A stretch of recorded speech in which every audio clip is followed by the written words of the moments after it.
Well, today we've got a special guest, and we're going to be getting into music, creativity, creative block, how to overcome that, imposter syndrome, performance, stepping stones, mountains, and all the way into the subject of big beige boxes. So we're going to be all over the place, but there's some great ideas in today's show. First, however, if you are a solopreneur who is into branding in the creative industry and you want to amplify your skills, your mindset, and your remote work lifestyle, then click that subscribe button and turn on all notifications so you don't miss out. And give us a like if you enjoyed the show. I am your host, Steve Reed, and this is Brand or Die.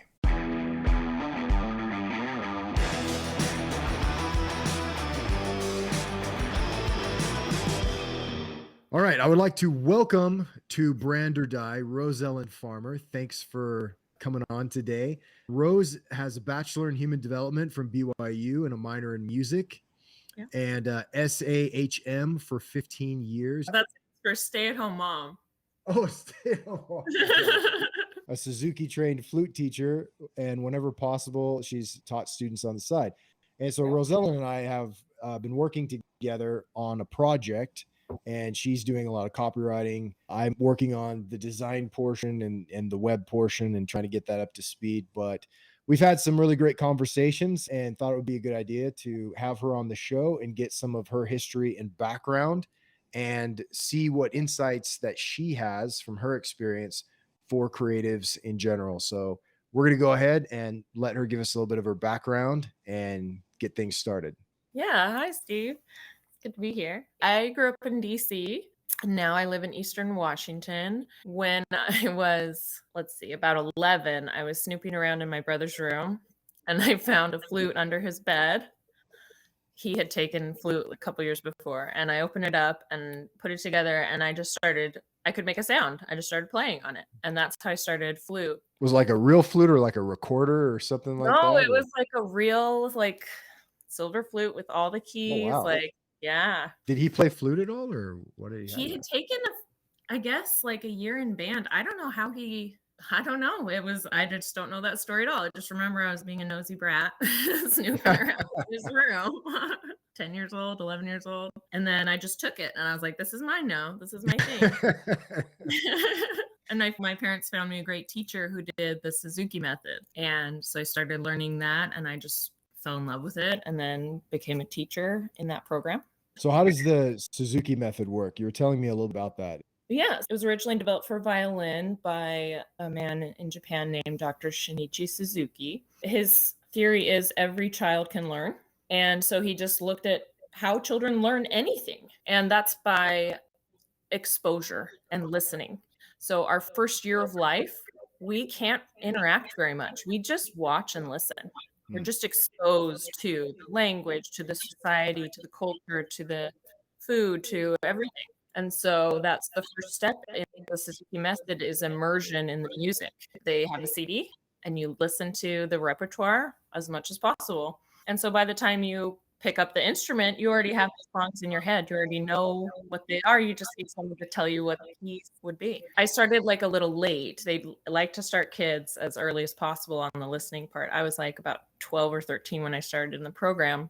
But that was good. It gave me this motivator to catch up because at first I'm in lessons with 7-year-olds. So I had a good motivator to jumpstart and get through those early books really fast. And once I got through most of the books, the teacher said, now you can start taking the teacher training courses and start being a teacher. And so I did that. I really wanted to get a certain certification and I had a baby, a 6-month-old. And my mom's like, I'll go with you and I'll just take care of the baby and we'll go. And so we did it. And awesome. Yeah. Had to try to work it in whenever my life could fit it in. Yeah. I can start kids on flute as young as 4. We start with listening and we start right away also with creating and performing. So the first lesson, the child learns how to hold the flute and take a bow. And the teacher and the student bow to each other. It's also a Japanese, respect. Mm-hmm. Teacher to student and student to teacher, a sign of respect. And it's how we show respect and gratitude to our audience for appreciating our performance. So that's one of the first things we learn. And then as soon as they know how to play 2 notes, which is just moving this finger, the middle finger of the left hand. Then they make up a song called Pizza. And I just have to move back and forth and just say like pizza, pepperoni, pizza, and just name all their toppings and go back and forth. Like creative It gets their expression attention. Yeah. have to be perfect to be valuable. Yeah, I like that. You talked about consistency being a challenge for creatives. And Yes. so dive into that a little bit. So it's been a challenge for me personally. Just with phases of life and things, there are times where my flute would be untouched in the case for a month because we moved, or I had a baby, or my husband's in LSAT prep, whatever it might be. It's easy to just allow that cycle to continue and not pick it back up because you get embarrassed or you feel like you've lost your talent or whatever. But just getting back into it has been valuable. So it's a lot of what I learned as a student, how to just be consistent, how to play every day. For me, it was really useful not to put my flute in a case, to have it out so that I can see it. And oh yeah, I do need to do that today. It was never helpful for me to have a teacher who would just say like, practice, practice, practice. You got to check off all the boxes on this chart. You should only practice on the days you eat. Did you ever hear that one? I didn't take piano for 3 years, and I got to confess that I remember absolutely nothing. I was a horrible piano student, to be honest. Was it I because really wasn't totally into it. I wanted to play the guitar, but I love the sound of the guitar. My dad was like, I don't want you going and getting into a band and going all crazy and whatever. And so it's probably good that I didn't go down that road. I don't even know if I would have been good at it. I'm not sure. Maybe I went down a different path, and I love the path that I went down. But he goes, you could play the guitar if you learn to play the piano first. And 3 years down the road, I kind of forgot why I was taking piano lessons in the first place. Right. It's not something you're doing every day. You just show up once a week, right? Yeah. But the path you went down, was it something you just happened to do every day? You just found yourself doing it every day. Yeah, the path went absolutely down. Oh yeah. I probably drew too much. Originally I wanted to be a cartoonist. Away I from wanted it, to right? do comic strips. So. Oh yeah, I was pretty obsessed with it. And so I mean that was obviously what I wanted to do. My daughter, she's gotten really, really good. She's 17 now. And she's phenomenal at doing character concept art and stuff. She's really, really passionate about that.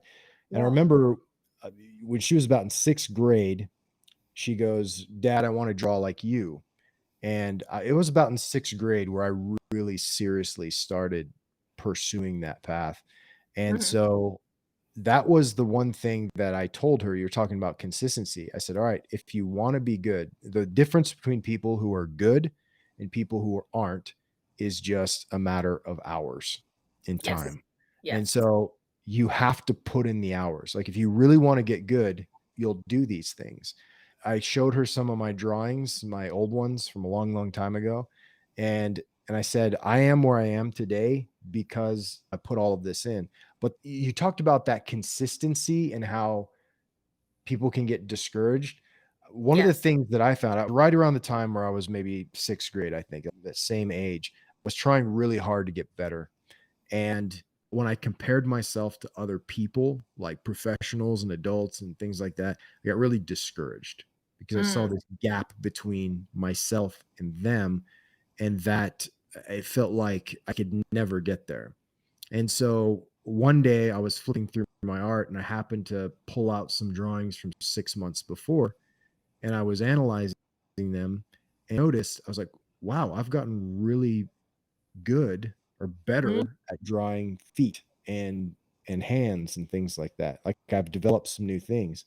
I said, this is really cool. I said, I wonder where I'm going to be in 6 months from now. So every 6 months I started checking back on myself and going back and looking at those previous drawings. And so I encouraged her to do that. I said, every 6 months, check back on your progress. And so she was able to do that. And a lot of the digital tools, I didn't have a camera as a kid, but now you can take pictures and you can reflect.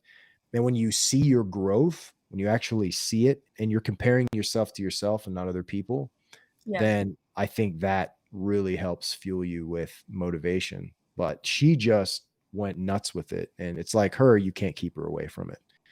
And that's always a thing to look at. Like, what are the things that kids do that you can't really keep them away from, you Yeah. know? And what are they passionate about? Yeah. And if you can pour the investment into what they already have the drive and passion for, Mhm.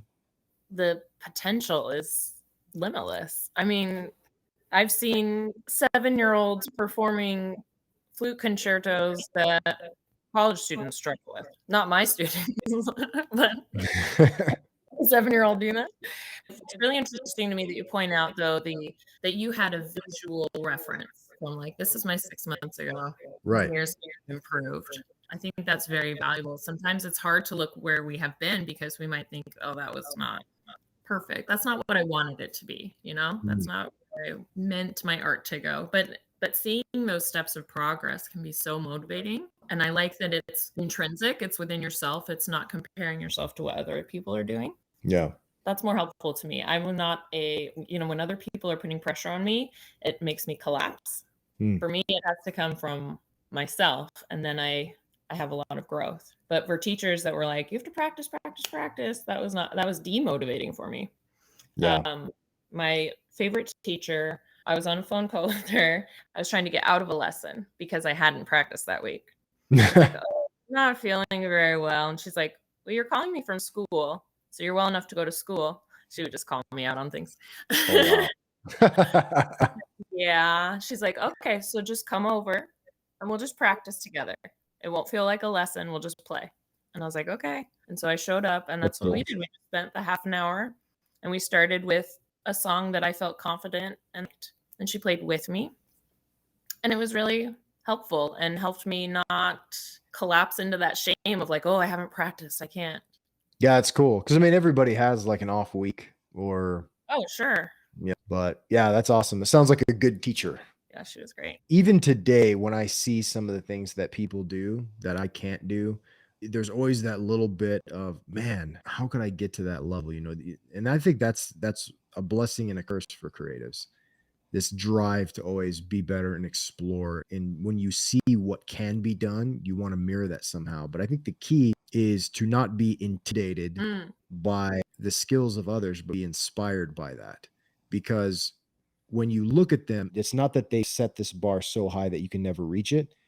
They've actually broken new ground. They've shown this is what you can do. This is your potential. And that should be exciting for us, not intimidating, yeah. right? It's like when the first guy who broke the 4-minute mile, everyone was running as fast as they could, but it was just accepted that it was impossible for a human being to break that.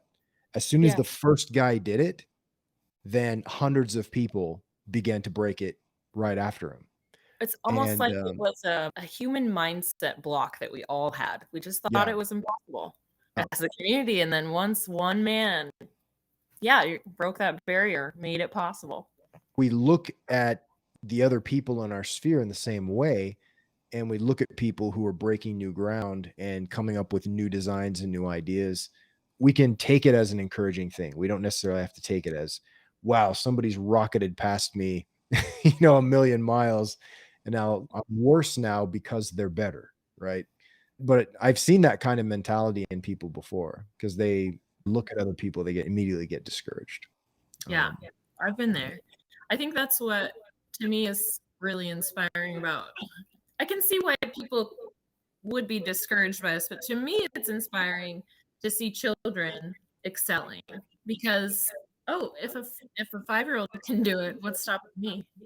In contrast, and I hope I say his name correctly, Ipsak Perlman is a very successful violinist, and I believe he didn't pick up a violin until he was mid 30s hmm, and just decided he was going to devote his life to it. And when I think back about my training in flute, it really took me about 5 to 7 years to feel like I'd mastered it. hmm. And if I apply that now, if I wanted to learn a new instrument, could I devote 5 to 7 years to that? Maybe, if it was, but we think, oh, we'd have to invest my entire life. Yeah. And also, what do you want to do with it? Do you want it to be enough to play in your home and make lovely music? Do you want to play for community events or church, or do you want to be professional? You know, there's different avenues in that too. Yeah, it is kind of funny, right? When we start doing something, we think the only options are just not doing it or being the absolute best in the world, and there's nothing in between. There's And so much between. Yeah. yeah, there's a guy, he did a TED talk, and his whole concept was that you can become actually fairly proficient at almost anything in 30 days. And so Mhm. for his TED talk, he actually started learning how to play the ukulele 30 days before his TED talk. Like he hadn't ever touched one before. So when he gets up there in his TED talk, he starts playing this medley of all these different songs, and just, you know how a lot of the songs, they'll have like the same notes, the same chords, but different words. And so he started Uh-huh. singing this medley and then switching the song over. And he played this really fun little thing that he could pick up at any event, any party, and entertain people. And he goes, 30 days ago, I had no idea how to play the ukulele, and this is the first time I've ever performed in front of anybody. And he did that in his TED talk. He's trying to break that whole idea that the only way to get good is 10,000 hours. Like, Mm, if you're not going to put in 10,000 hours, you might as well not even try. And of course, yeah, it's 10,000 hours to be like expert, but the vast right. majority of people don't need to be experts. You can enjoy things, so many things in life, and be fairly proficient or enjoyably good at a lot of things in actually a pretty short period of time. Yeah.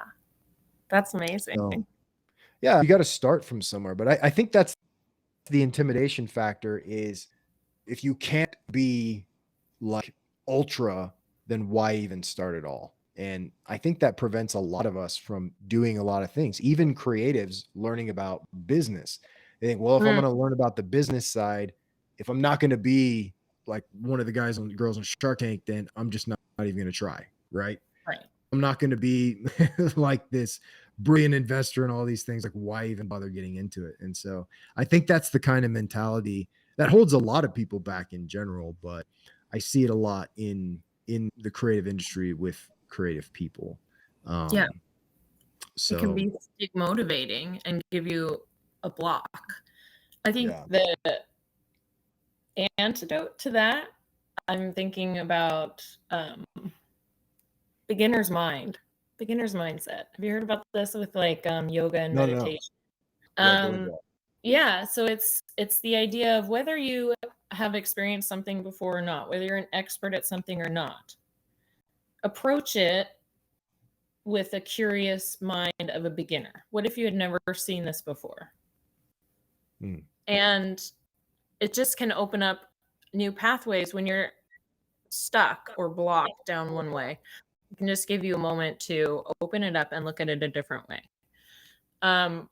When I was graduating high school, about to go to college, I was offered an opportunity to study in Japan with Takahashi, the man who developed the method for flute, for a year. And I was too intimidated. This is like one of my big regrets, was not taking this opportunity. I Mm. was just too scared, honestly. But the reason I bring it up, because you audition and you have to be really devoted to do this. You take a year of your life to do this. Mm. Um, but when you start at book one, piece one. Like you go back to the very beginning and you have to work your way through each song. Like you go back to beginner's mind and it's like you relearn it. Because the way one teacher may have taught you a song could have colored it a certain way or made you only see it or express it in one format, one version. And learning it from a different teacher or a different mindset or different tonalities or different fingerings, it can open up a new form of expression. I just think that's really interesting. Yeah, that is, because you can bring it with you from one Heck particular yes. methodology, and, and maybe it's good, but maybe it's not. And so, Right. And it gives yeah. you an opportunity to assess that. What do I really have? What have I Mhm. amassed? What do I want to keep going forward? What's valuable? Yeah. Yeah, it's true, but it does seem that that could be kind of a scary thing, going back to step one. I mean, Mhm. to think of, in order to move forwards, you have to go backwards. It seems counterintuitive and risky. Yes, it does. I'm thinking about mountain climbers. Yeah. If you have summited one of the 7 summits, that's incredible. That's a life achievement. But where do you start when you go to the next mountain? You don't start at the summit. Oh yeah, that's true. You start at the bottom again. You start at base camp. You start over. You mean you can't just like jump from summit to summit? I really love that visual of once you reach the top, you're gonna have to go down. Then you got to scale back down the mountain. Mm. There's a really cool quote I like. It's actually one of my favorite quotes, and it's from Rene Demal. So it says, "You cannot stay on the summit forever. You have to come down again. So why bother in the first place? Just this: what is above knows what is below, but what is below does not know what is above. One climbs, one sees. One descends, one sees no longer, but one has seen. There is an art of conducting oneself in the lower regions by the memory of what one saw higher up. When one can no longer see, one can at least still know." That's beautiful. Every time that somebody throws out some type of mountain allegory or analogy, then that's like one of the first things that pops into my head. And we do this a lot in life. We climb these mountains and we want to stay there, but in many ways we have to come back down again. You can't just remain at the top of the mountain. You go up to the mountain, you come down, but while you're up there you get to see and experience things that are impossible to conceive anywhere else. And Yeah. I think there's a lot of application to that in the creative journey as well. So it wouldn't be taking a step backwards. What would you call that? So if you're starting back from scratch again, if you're not exactly taking a step backwards, what would that be? I don't know. It's like starting on a new journey, but you're bringing all the skills and materials and knowledge that you have before. It would be like learning a new piece, one I've never seen before or heard before.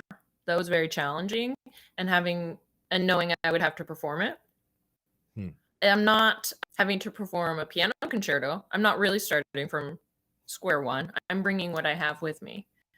But there's a lot to learn, and there's a lot of time and investment and energy that needs to go into it. And the coming down part, I'm trying to think about how that relates. I think it's something we don't really want to identify with. It's like that aftermath of like after the exciting event or after the big performance or after the business launch. It's going back. It's like coming down from that excitement and going back to our daily consistency, our like regular boring life. But how do we bring the vision we had at the top of that mountain? How do we bring that down into our daily life? Yeah, into that consistency. Yeah, it's like we're really good at starting things. I am. Yes, I'm a starter. I'm an ideas person. We start stuff. I've done this many times with businesses. More than once, I have been awake like 11 o'clock, and then by 2:30, I will have designed a logo and purchased domains and everything for an entire business. And then I'll wake up in the morning going, "What did I do? What did I just do last night?" So what I did is I made a rule for myself that I'm very strict about to this very day. I don't make any major decisions after 9 p.m. Yes. That's been one of the best decisions I've ever made, because after 9 p.m., my brain goes to a different place where it envisions all kinds of strange things. And so I'll write it down. And if it's still a good idea in the Morning, morning, then you can follow then through. I'll consider it. Right. But no more of that. I've done that one too many times. Don't make big life decisions at 3 a.m. Yeah. Yes, it's not a good idea. It's not a good idea. So if you have a problem with that, just get a notepad or on your phone, just type it in and be done with it until the morning. Right. Yes. So mine is with like art projects. I have like 800 little craft and art projects that I start late at night. Oh, this is going to be great. I'm going to make a whole series. And then 2 days later, I'm bored of it, That's just what you do with hobbies. It's not, you don't have your life investment, your business investment in those things. It's fine to leave them alone. I mean, that's really the difference, right? I mean, a hobby, you could leave it alone and life goes on. Yeah, no But consequence. if it's your business and you're not improving, then catastrophic circumstances are going to potentially follow. Yeah. And that is the hard thing. We tend to like the fun stuff and we don't like to eat the vegetables, if you will, of Mm. like our business and what we're doing. And so that is the difficult part is if we lean and for creatives specifically, I think where they lean really heavily one-sided in your disciplines, then you tend to lean on those strengths and you're afraid to step down from those areas of strength, explore new things. Yeah. And it's hard to break out of those comfort zones because they're comfortable. Mhm. But, comfort is the thief of growth, and True. it will keep you stagnated. You won't make any progress. It's like if you have a comfortable campsite down at the bottom of the mountain and you're glamping there, you're not gonna go climb up the mountain and get all filthy and dirty and tired and hungry and asphyxiated from not having any oxygen. We were talking about also performance and imposter syndrome. So part of it is we talked about 10,000, like 10,000 hours, or Yeah. that's one thing they talk about in Suzuki is if you've played this piece 10,000 times, it's impossible to play it wrong. Hmm. If you, or even say like you've played it in your home as a performance, like beginning to end, not stopping, not practicing it, playing it as a performance, even 50 times in your home and feel like those were successful, it would be hard to get up and mess it up because you are just accustomed to performing it. Performing is not faking. That's what I want to go back to. Yes, exactly. It's the faking aspect of it, feeling like you're a fake. And so, Yeah, yeah, get into that because I that like one that is idea. center. I think that's everyone's fear, right? That you're going to come across as a fake and that you'll be exposed. And a lot of times in business, when you're trying new things, especially if you're an independent person and you're not working for some big company, you're a solopreneur, you're going out on your own, you're trying new things. I think it's very easily to feel like because you lack the experience and you may be new, that someone's going to find you out. It depends on our situation, what we're looking for, of course. But you want someone who's done it 5,000 times and just knows what they're Right. doing and will put it out there. Sometimes you want somebody who's really going to put in the effort, who's hungry for it, who has that motivation and drive. Yeah. It depends on a lot of things, right? As much as I love the passion that the young and hungry have, I would not want a young and hungry brain surgeon. But for but a salesperson, yeah. Like if somebody's like, I have to sell or I don't eat and I want to come out and help you, absolutely. Let's give you a shot. Because I mean, the risk isn't that high. I mean, yes, I need to get sales, but you can be in a position, especially in the creative industry with a lot of these things, to where I think you can get away with a lot being a new person who's hungry and passionate. Yeah. And again, it depends in many degrees, but there's lots of people in different stages of businesses. Some people require a lot of skill, a lot of experience, and some people don't. Like some people just need the raw minimum, like Nike. And if you know the story of Nike, when started by a professor at a university, and he just had the concept of the business. Mhm. And so he went to a graphic designer and she produced the Nike logo for $35, The swoosh. right? Yeah. So she designed the swoosh. Now Nike came back years and years later and I think they gave her like $1 million or something Well, like that's that. good. That's nice. But I mean, she's got that to her name. But at the beginning, there was no Nike. It was just this one professor with an idea. Yeah. And so the risk was very low. But hey, she made $35 on it, right? But Pepsi, they paid $1 million for their recent logo, I believe. I think that set a record of like being the highest price anyone had paid for a logo at the time. Mhm. But there was more at stake. Yes. You're talking about an image that has to be produced by countless machines, put on countless things, Worldwide. displayed in every format imaginable. And so you have to look at all of this. So it takes a lot more work. Yeah. Yeah. Huge. So Okay, so imposter syndrome and performance. I have a scenario I want your feedback on because I can't yeah, figure yeah. it out. There's a gentleman on the west side of Washington that plays an accordion outside of a Safeway several times a week. And Is all his name Al? I don't know. I need to ask his name. I need to find out more about this band. Is he kind of weird? Does he have a mustache? No. All he knows how to play are scales. He doesn't know a single song or melody. All he does is stand there and play scales. And he's like become a pillar of the community. And I want to know, I have so many questions about this. A pillar of the community. People go grocery shopping count on the accordion guy being there. Like, does he make money? Does he like have dreams about this becoming big time? I just have so many questions. Maybe that's the dream, right? Right? Maybe that is his dream. Maybe he's living his dream. He's just living his dream at that moment. Like, that's it. Then more power to him. That's 100%. Yeah, it is kind of funny. You do see people out there and they're just doing their thing. But if it was just one day, you wouldn't think much about it. You'd say, oh, there's a guy playing an accordion. That's weird. You'd leave, you'd come home, you wouldn't even think about it anymore. But you show up again, the next time he's still there. And the next time he's still there, he's there. So consistency. And yes, but like he hasn't, it doesn't sound like he's changed in his skill or ability, but not yet. not yet, maybe never. But the consistency factor, he's there. And that's why he's become a fixture in the community. So if you can't improve your skills, you can at least be consistent in what you're doing, right? Iconic. Like he has a brand. He is unique. Right? Yeah. People make associations, and that's really what a brand is. It's a collection of associations. So when you think of McDonald's, what do you think in your mind? It's like arches, red, yellow, cheap food, cheap toys, fries, the smell of fries. These are all associations. And so branding is the process of influencing those associations. Now, there are some negative associations too. Like most of them are held by me.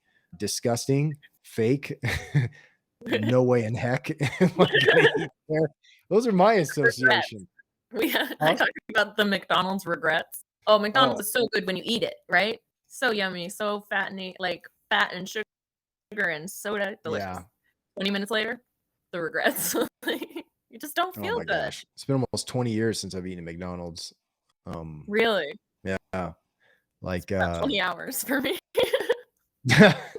But that's what it comes down to, is these associations, and people make these associations unconsciously and sometimes consciously, but a lot it's just based on their experiences, right? And so you look at this accordion guy, and I doubt it was part of, I mean, maybe it was, maybe he's got some type of really deep strategy, but he has one way or another found his way into this area where he has all these associations have become attached to him, just simply by him being himself. But if we were more deliberate in creating those associations and trying to understand what associations we wanted people to have, then we would be more deliberate in putting effort into building and strengthening those associations. And that's really the root of what branding is, the process of positioning yourself to where those associations can exist. Yes. All right. And so let's get into finding your niche. I really like this subject. This is what Blair ends in his book, The Win Without Pitching Manifesto. He has a phrase for this. He calls it the difficult business decision. And each one of those words is capitalized. And he references the difficult business decision over and over and over again. And that's really not specializing in anything. Because if we're generic, we will be seen as generic, and then people will essentially shop us based on price, like a commodity. And when creative work becomes a commodity, then it puts us in a situation of consistently underselling ourselves. And the problem with that is typically with creative work, you get better and better the more you do it. Your efficiency improves, your speed improves. But if you're constantly beat down on price, so for instance, if I'm charging like $50 an hour to do design work for a client, and let's say it takes me 5 hours to do a logo, and I just charge them $50 an hour for a logo. Well, the more I do that work over and over again, I'm going to get faster at producing the logo. I can maybe do it in 3 hours now. The quality is going to improve, Mhm. but the client is still getting it at the same price. So they're getting better work in a faster amount of time for the same price. And guess what happens to the creative? We get screwed. We're so focused on the craft that we're not considering all the factors involved in what's actually happening. And that's why it is important to differentiate, to stand out. And at that point, we can comfortably raise our prices while still winning at the same time. Yeah. And that's the key there. Let's delve into the process of niching. And if you could just give a little Yeah. definition, how would you define it and take it from there? Well, first, I just want to put out a PSA to all the creatives that if you haven't raised your rates by 7% this year, you've given yourself a demotion. Just got to keep up with inflation. That's true. A lot of people don't get that, right? It's cost of living, like it's going up. So finding your niche. For me, this is like, for me, it was like, are you playing the right instrument?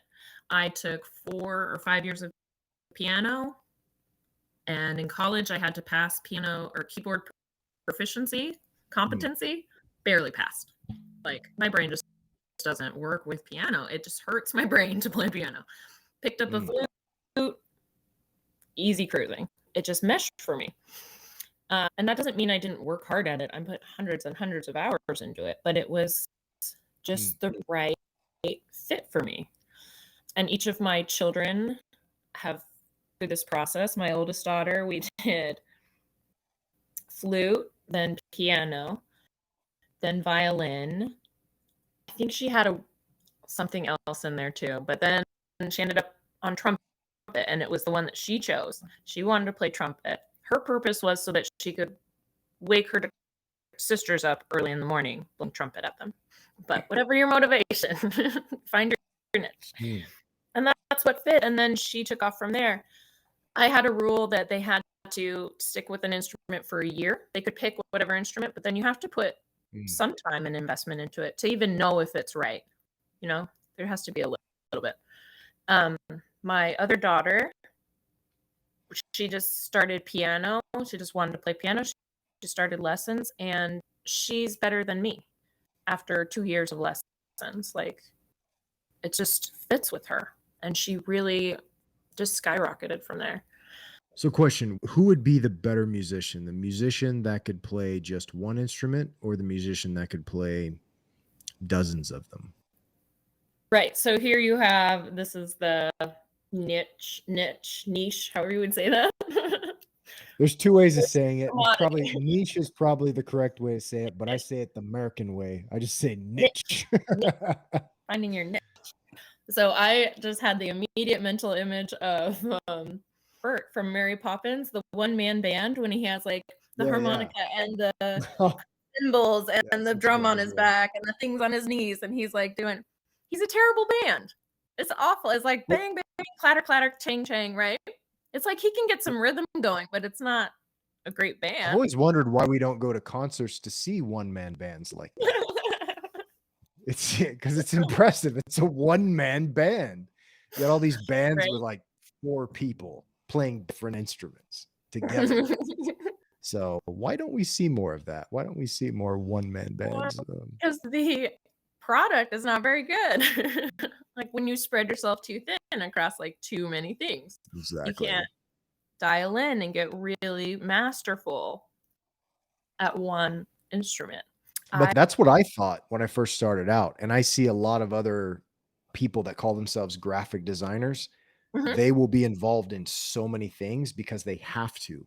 So they're working with organizations that are like, we need some ads. We need some business cards designed. We need a website design.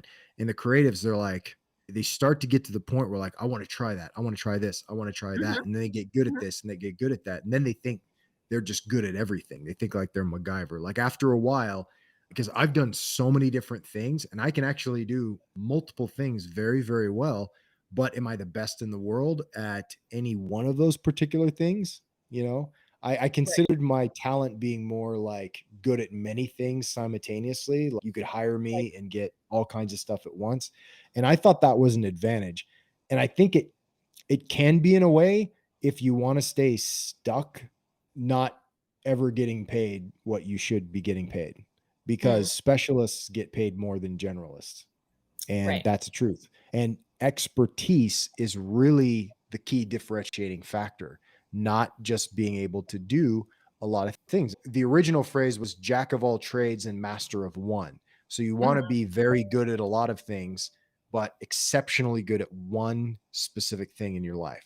And so that phrase became changed to make it almost like an insult and say, well, he is a jack of all trades, but he's a master of none. And Master. so that's the one that most people are familiar with. But the original context was that you want to be well spread, but then specialized in one particular thing. And yeah, there are people that are multi instrumentalists and can play multiple instruments and everything. I think the people you would recognize more are the people that are a phenomenal singer, they're a phenomenal guitar player. They're a phenomenal piano player. It's like that in sports too, right? Michael Jordan, he played basketball. He was known for basketball, and they got into Right. baseball. He did fairly well. Bo Jackson did as well. He played both. But The nobody vast wanted to see him majority. play baseball, and no one wanted to see him play golf. We just wanted to see him play basketball, right? Yeah, that was his thing. I mean, again, you have those associations. He had his own brand. Yes. And he just fit in that world, and it was weird to see him like in other worlds. But he was doing what he wanted, and he didn't really care. I mean, multimillionaire, and he's like, well, I'm gonna go play golf. I'm gonna do what I want. Good for him, I right? thought it was great, but I had friends that cried. I had friends that cried when he retired basketball. Yeah, I mean, that's impressive when you can get somebody to cry based on the decisions you're making. Stranger, someone you've never Uh, met in your life, yeah. when you choose one thing to excel at and be good at above all others, you become incredibly valuable. Yes. And there's different ways of determining valuable. You could be valuable to different people.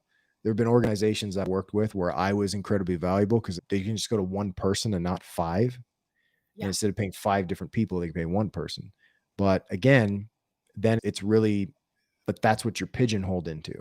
And that's fine if you want to go down that road. But yeah, excelling at a single thing and becoming really good and choosing your niche and living in it and growing in it is, I think, where you're going to see the most growth and the best potential for excellence in whatever it is that you're choosing to do. So absolutely. that's good. I've heard that before. Like, yeah, you get to pick an instrument, but you got to stick with it a year. You got to give it time. Yeah. Well, Otherwise, I you're can gonna be switching instruments every week, and that probably gets expensive. You drag a big piano into the house, and the kids are playing for a week, and they're like, I'm bored. It's like, no, you Yes. don't do that. This is your life now, please. I paid a lot of money. Um, well, I can play like Twinkle Twinkle Little Star on probably at least a dozen instruments. Mm, But if you were to really listen, like I sound like a kid on most of the instruments. And then if you listen to me play it on flute, it's different. You mm, can hear that there's nuances to each note. There's depth in the air quality, there's mm. more to it because I've spent my time and expertise on it. I know it better.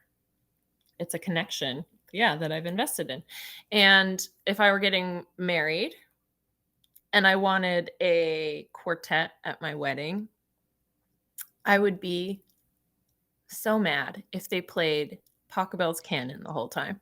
Because I'm like, that's not expertise. That's not what I'm paying like musicians to come and be here for. Like, I would have just put on a CD for that.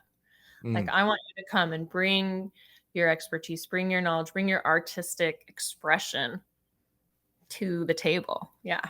You wouldn't have Bert show up. I mean, maybe for the reception. Maybe for the There's hope, right? There's hope for the one man bands out there. Let's go into a block. Okay. Talked about different forms of expression and dealing with creative block because I mean that's a real thing. We all deal with it in one way or another. And what are your suggestions there? What have you found helpful? For me, getting messy. I just have to forget about what the risk is or what the materials might have cost or what the end product is going to be, and just play around. Sometimes I have to get totally away from music and I have to get into like visual art. I get my colored pencils out and some paper, and I don't even have a plan. I just start making colors and like doodling. Hmm. Or I will go to another instrument. Like I'll sit at the piano and start tooling around and then realize I'll start making a melody maybe and think, I don't really know how to do this on piano. I want to do it on my flute. And then go back to the flute, and it just can give you new avenues to express the talent and skills you already have. It seems Uh, like you're also activating different portions of your brain at the yes. same time. Because if you're Yes. stuck, like, firing off those same synapses over and over and over again, and then you start firing That's up all you're another. going to get is the output from those synapses. Yeah. You have to find a way to light up different areas of your brain and make those new neural connections. Yeah. Get those new ideas flowing. And like I said earlier, I'm a starter. I'm an ideas person. And so just getting messy and getting those ideas flowing is what helps me overall. And it can help me get the motivation to like, oh, maybe I shouldn't start my 11th project. Maybe I should go finish my priority over there. Yeah, that's true. Every advantage, there's always some type of disadvantage. It's like you gotta find that balance because Yeah. you can go down one of these roads that's healthy, but it can turn ineffective and unhealthy very fast if you don't, like, Yes. rein it in and navigate things properly. And I think that's probably one of the hard things is and why we stay in our comfort zones too is sometimes that venturing out, but it's important to do and it's important to make those failures. And I feel like in school, at least the schooling I had when I grew up, I felt like I was being trained to be afraid of failure, Hmm. that failing grades, failing, it's something that you fear and that's negative. And Hmm. so you get into the mindset where you're just constantly afraid to fail. But in life, if you're an independent person and you're an entrepreneur or whatnot, failure is just part of the deal. You Yeah. have to fail and pick up the pieces of that failure and then wrap it into the next thing. And so failures become these stepping stones. They Yes. become a natural part of the process. And yeah, your statement about getting messy. One of my favorite quotes is, "You have to be the disaster in order to become the master."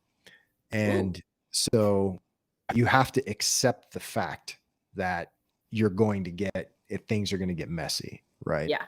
And just enjoy it, enjoy the flow of it and see what comes out of it. So I think it's really great advice, like just exercising your brain and getting out. And I think that's why sometimes like we get ideas in the shower because you get that white noise and it's Uh-huh. just you don't just have water pouring on you all the time, except maybe during most of the year and where you live. But when your situation changes and the sensory situation changes, when different senses are at play and things are getting mixed up, that's when the brain starts to make those new neural pathways like you're talking about. And I think sometimes we forget that our brains just they do that constantly. Our brains Hmm. are constantly evolving and looking to make connections and pathways, and Yes. it becomes stagnant because we're not feeding it. We're not Yes. we're not using it as the tool that it is.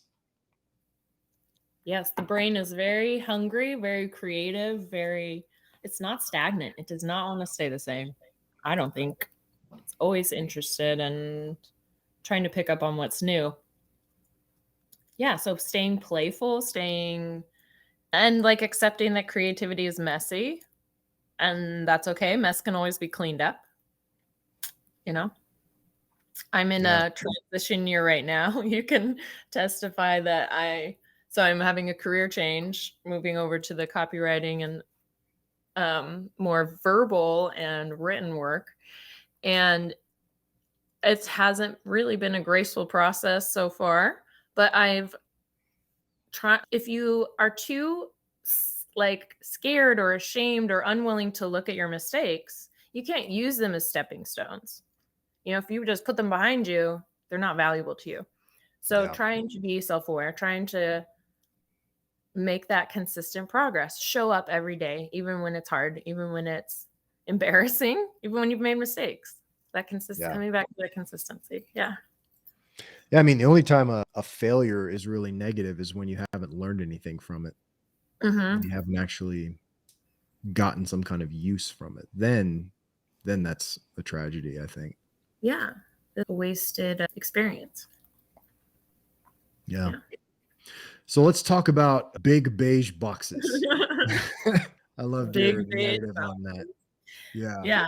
I think so for me, it's like the last 20 years, maybe it was just my life and my focus, but things seemed very like mass market, make it appealing to everybody, just get it sold, get it out. Bigger, better, plainer was the thing. Even in housing, like we went to bigger houses, more square foot, more open floor plans, higher ceilings, so bigger, but then they're just big and they're boxes because rectangles are cheap to build. And beige doesn't offend anybody. No one's going to walk into like a lightly tan house and be like, "Oh, I just hate this color." But when I was looking at houses, there are some that you walk into and there's bright red on the dining room and it changes how you view the whole house. So realtors, they recommend you just paint everything beige. It's Yeah. more stable, right? And that is really great and it's been really successful for Walmart and Target and Amazon, right? And we even call them big box chains. Yeah. Everything comes in big beige boxes, cardboard boxes show up at your door, right? And there's value to that. Well, it's looking at things like a commodity again, right? And Yeah. commodities aren't necessarily a bad thing. Not bad. I was going to say their survival. I mean, it's given America a lot of opportunities and privilege, and it's helped raise our standard of living en masse. It's been a great thing in general, but it doesn't leave room for creativity and individuality and valuing people's mark. What individuals are going to leave behind? Yeah. I really identify with the big beige box idea when I moved to Las Vegas several years ago, and it was literally just a couple of months before the housing crash, Mm, where they were just building big beige rectangles as yeah. quickly Yes. as they could, like stacking them Yeah. in, boom, boom, boom, boom, boom, and you know the thing about a commodity is if you are a large company and you have the ability to provide mass volume, Hmm. then that's where commodities become a good thing. I mean, look at gas prices, right? Do we all want higher gas prices? No, we want them to be as low as possible. Well, in order for that to happen, that fuel needs to be produced at mass scale so that the Hmm. cost can come down. And so when you go to Walmart, I mean, there's certain things that you want that are cheap. Like if I need a bucket, I want to go to Walmart. I don't want to pay $50 for a bucket. I want to pay Right, like you don't need an $3 artisan for a to hand bucket. make Right? a bucket. You just Yeah, need efficiency, you need utility. There's so exactly. much, yeah, see, we need that. But if you're going to buy something that you want where the uniqueness of it is critical, right? Like most of the fuel, they have their different additives and things like that, but nobody cares. Like maybe three people care. Um, People are just looking for the cheapest price. But there are some things where you definitely do care, right? When you go to buy, let's say, a phone or something else that has a much higher price point, like even just my laptop, or especially like electronics, things like that. But even like this hat, this is a custom hat. I could probably buy a hat like this for $5 somewhere, but I paid closer to 20 because it's got my own custom The customer. embroidery and things like that. And so to personalize it, I'm willing to pay a premium to have a unique experience. And Mhm, so when it comes to creative work, you have to find some way of setting yourself apart and creating that differentiation. And it's really in that differentiation that the value begins to rise up. And most creative companies, even the bigger creative company, I mean, there's the huge ones, right, that have maybe 100 employees and things like that. But there's probably hundreds of thousands of just solopreneur mhm, businesses, or even they got 2 to 4 people. They're small. They're not doing high volume. So you Right. can't think like the big beige box. You Right. have to differentiate yourself. You have to be different. And price is also a massive differentiator. We assume different things about something based on the price, and it could be positive or negative. You wouldn't buy a 5-cent hamburger. Like, well, why not? That's a great deal. You wouldn't buy a 5-cent hamburger. You'd be Matt, worried it was made from raccoon or something. Or why is it 5 cents? why is it 5 cents? Yeah. So low prices can be, right? Right. Let's go back to the brain surgeon. A brain surgeon that charges $100 for his procedure. Into Hollywood Upstairs Medical College. Hollywood Drive downtown. Well, so I'm thinking like, I mean, my brain always goes back to babies. So like baby products. I, for a time, tried to sell like handmade baby products. But guess what? Nobody wants to pay $100 for a flannel baby blanket. I didn't either. When I had babies, like the products, I just want cheap, efficient, right? Maybe your first Child. baby. Maybe. The first one, you're like, oh, The let's first get one, a you get the big. special thing, right? And then you learn. But child care is where I would put a lot of money. I would really interview people and like make sure that the individual influence, that's on my child day to day. That's where I would really value my time and money to go. Does that make sense? Because you can't, like, if you were to pay Walmart for daycare, what would they do? Probably have your kid like assembling boxes, right? Send her to the back. Get them working, right? But you hire, your neighbor's grandma or grandpa to childcare. What are you going to get? You're going to get somebody that's taking them on neighborhood walks and helping them make noodle macaroni art. I don't know. Like, the individual is valuable. Yeah. Yeah. And that's all basic positioning, right? Right. And Right. that's Like, something that people don't consider a lot of times. right. And if I were to start up a company again now, I'm not going to try to recreate products that any of these big box companies do. Yeah. You're like your hat, if without the logos on it, why would you make that and try to sell that? You're not going to make any money. Someone can buy it anywhere, right? Yeah. One of the things that also comes to mind with the big beige box idea is the big beige box strategy works great at volume, Mm-hmm. but the little guy's not going to obviously sell the big beige box, right? And so, Right. You um, can't have that. one of my favorite examples of this is there are these 2 Airbnbs that I see on the news frequently. Mhm. I see them getting passed around social media, and one of them is an old Blockbuster video store, and Oh, they've taken half of the store. So they bought like one of the last Blockbusters. So it still has yeah. a sign, and there's showers in it. It does have bathrooms, but Yeah. they just made this giant living room over on one side with these huge Uh-huh. couches. They put a big TV in there, but it's Of got course. VCRs. Uh-huh. And they have all the movies. So you can just go to the other side and it looks like a regular Blockbuster. So you can just pick out your movies. They have all Oh my these God. snacks. And that's the Airbnb. And the second one is it's called the Slater, and it looks exactly like all the bedrooms are made to look like what a kid's bedroom would look like in the 90s. All the Yeah. stuff in there, the posters on the walls, and then the They're kitchen and Lisa everything. Yeah, and the kitchen and everything looks like the Max, right? The restaurant they would go eat at. And I Oh, mean, the door, like all the iconic things from Saved by the Bell, the show, are in this Airbnb. And so it's got this nostalgia to it. But why are those making the news and getting passed around social media while just the regular Airbnb house isn't? yeah. These guys, they understood something about what convinces people to purchase or to engage. They knew that if these were just regular houses, they would just be one in a sea of many, which may be fine, right? You can be one in a sea of many, but they did something very different. I did the same thing with an RV. I actually got it parked outside. We just got it back 2 days ago. It got in a Yeah. wreck, Oh no. but yeah, somebody got in a wreck. It was a company out of New York rented it and was following a runner, and they decided to pass the Sprinter van, and the Sprinter van decided to pass the one in front of it at the same time. They crashed. They went off the road. Oh But no. we had no experience with RVs, right? Uh-huh.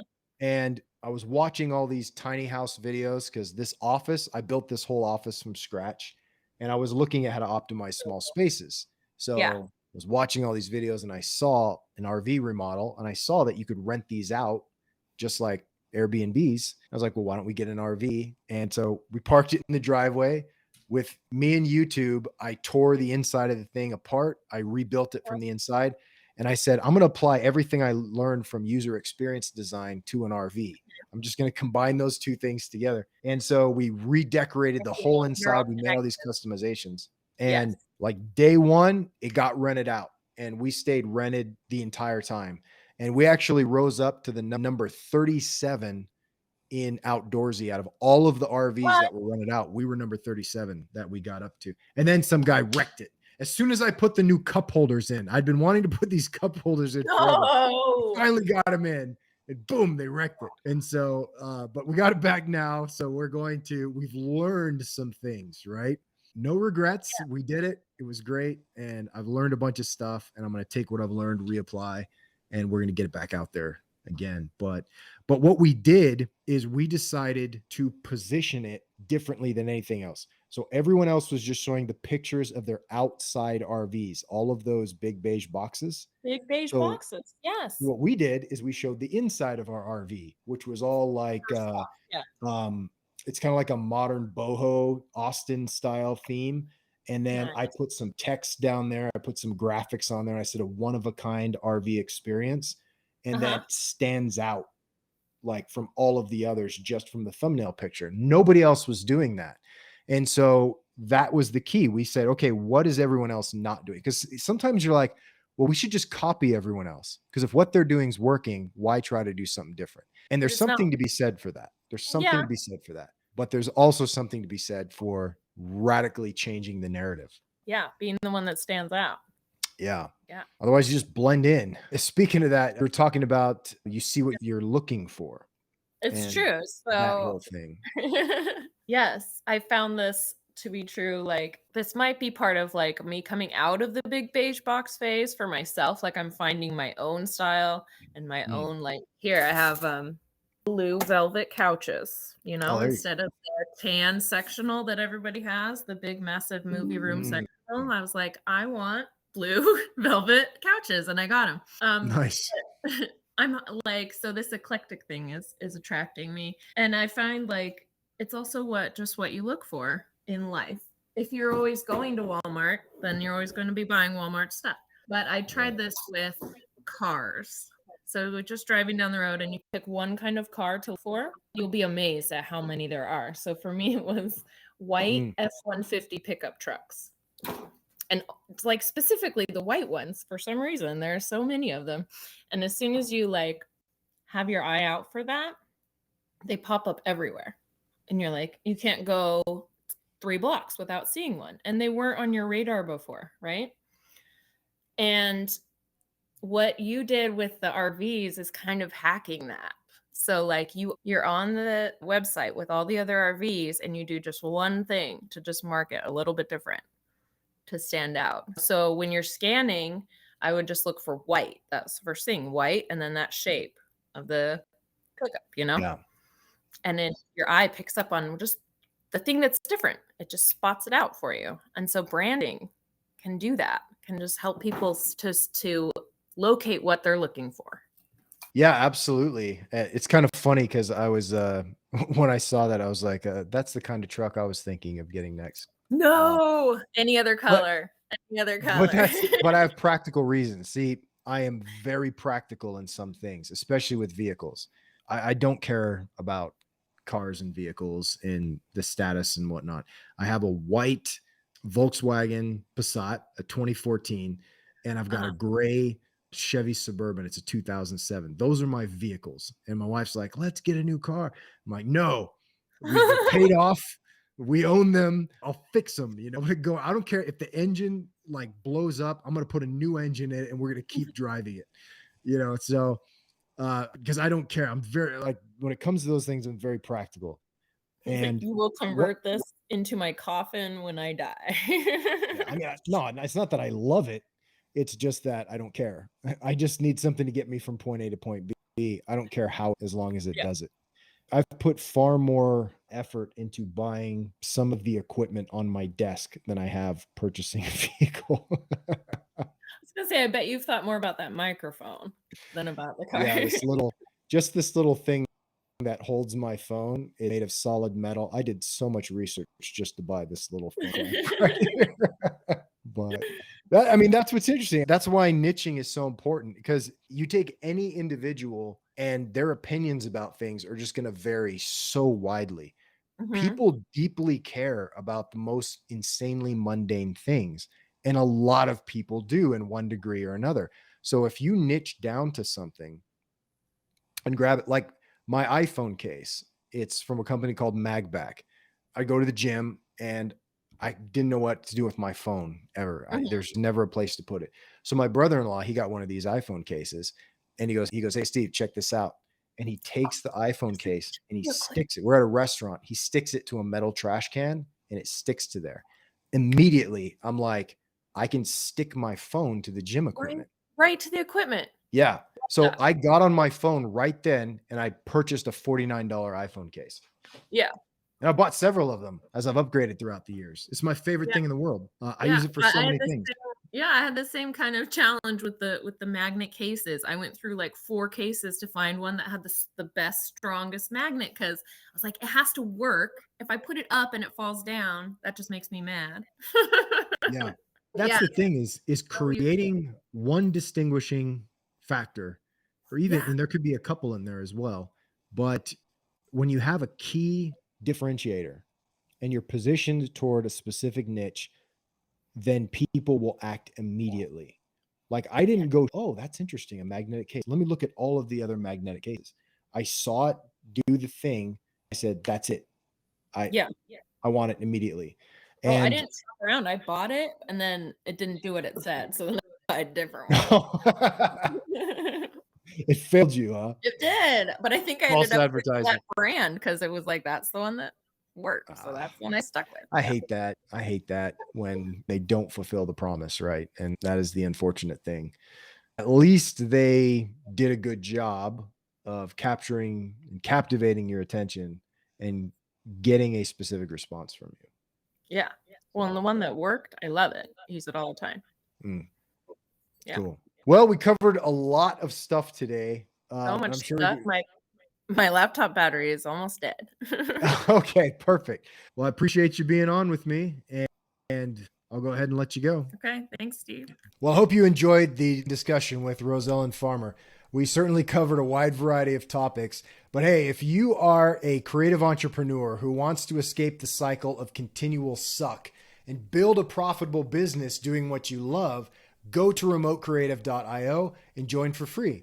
You'll learn some missing skills, crush imposter syndrome, crash through limitations, and crank things up to levels that you never thought possible. And I've heard that every time somebody joins, an angel gets its wings. And while you're here, hit subscribe, turn on notifications, and click like if you were a Saved by the Bell fan. If you want to listen to the show on the go, check out the audio version over at anchor.fm/brand or die. All right, we'll talk to you next time. Get out there and create some greatness.